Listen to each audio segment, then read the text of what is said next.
नन्ही चिड़िया। आइए सुनते हैं एक कहानी। बहुत समय पुरानी बात है। एक बहुत बड़ा जंगल हुआ करता था, बहुत ही घना। एक बार किन्हीं कारणों से पूरे जंगल में भीषण आग लग गई। सभी जानवर देख के डर रहे थे कि अब क्या होगा।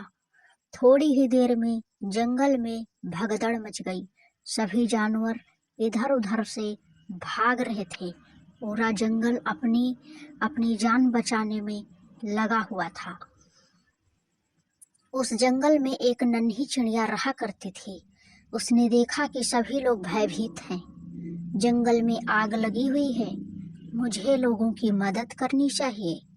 यह सोचकर वह जल्द ही पास की नदी में गई और चोंच में पानी भर कर लाई और आग में डालने लगी। वह बार बार नदी में जाती और चोंच में पानी डालती।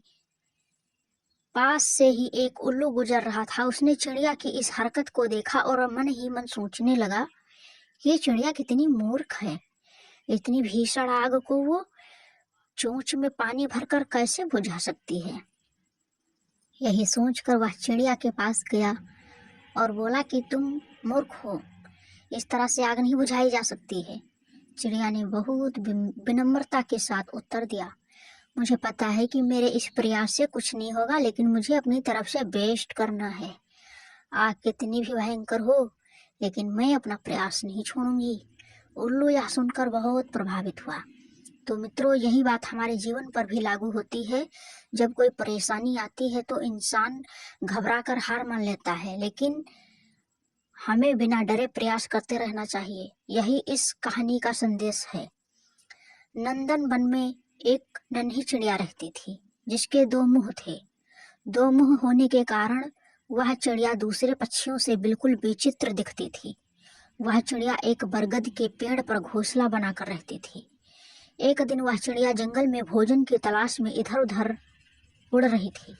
अचानक चिड़िया के दाएं वाले मुंह की एक नजर एक लाल फल पर पड़ी। देखते ही उसके मुंह में पानी आ गया। वह तेजी से वो लाल फल खाने के लिए आगे बढ़ी।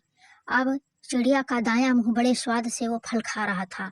बायां मुंह बेचारा बार बार दाएं मुंह की तरफ देखता रहा कि मुझे भी खाने को दे, लेकिन दायां वाला चुपचाप मस्ती से फल खाया जा रहा था। अब बाएं मुंह ने दाएं वाले से प्रार्थना की, थोड़ा सा फल खाने को मुझे भी दे दो। तो इस पर दाएं मुंह ने गुस्सा दिखाते हुए कहा कि हम दोनों का पेट एक ही है, अगर मैं खाऊंगा तो हमारे पेट में ही जाएगा। लेकिन उसने बाएं वाले को कुछ खाने को नहीं दिया। अगले दिन चिड़िया फिर से जंगल में खाने की तलाश में उड़ रही थी। तभी बाएं मुख की नजर एक अद्भुत फल पर पड़ी, तो बहुत चमकीला था। वह तेजी से उस फल की तरफ लपका। अब जैसे ही वो फल खाने को हुआ, तुरंत पास बैठे कौवे ने चेतावनी दी कि इस फल को मत खाओ, मैं बहुत जहरीला है। ये सुनकर दायां मुंह भी चौंक और बाएं से प्रार्थना की कि इस फल को मत खाओ, ये हमारे लिए बहुत खतरनाक साबित होगा। लेकिन बाएं मुंह को तो दाएं से बदला लेना था। उसने एक ना सुनी और चुपचाप वह फल खाने लगा। कुछ ही देर में चिड़िया का शरीर मृत होकर जमीन पर गिर गया। दोस्तों, कहानी सुनने में तो आनंद आया होगा, लेकिन जब मैं आपको इसकी शिक्षा बताऊंगा तो आपकी आंखें फटी रह जाएंगी। आजकल के माहौल में देखा जाता है कि एक ही परिवार के लोग एक दूसरे से ईर्ष्या करते हैं, एक दूसरे से दुश्मनी रखते हैं, लेकिन जब वह एक दूसरे का नुकसान पहुंचाने का सोचते हैं, तो एक दूसरे से बदला लेने के सोचते हैं, तो नुकसान पूरे परिवार का ही होता है। इसलिए एक दूसरे से मिलजुल कर रहें, क्योंकि अगर परिवार का एक भी सदस्य गलत काम करे तो नुकसान पूरे परिवार का होता है। यही इस कहानी की शिक्षा है। धन्यवाद।